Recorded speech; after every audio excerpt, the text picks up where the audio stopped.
বন্ধুরা দেখেন, আমাদের বাংলাদেশের মেগাস্টার শাকিব খান, আমাদের বাংলাদেশের মেগাস্টার শাকিব খান সে সেরা অভিনেতা পুরস্কার পেয়ে বক্তব্য দিচ্ছে।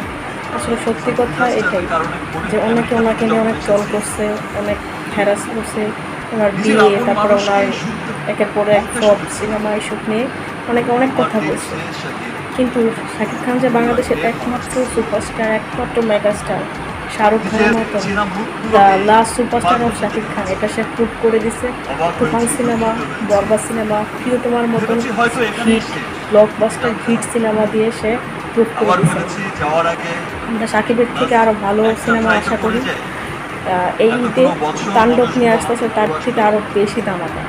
রায়হান রাফি মানেই পুরো বোম। যেমন আফরান নিশু ভালো ভালো সিনেমা করতেছে, সাকিবও তেমন ব্লকবাস্টার সিনেমা করতেছে। আমরা অপেক্ষায় আসতে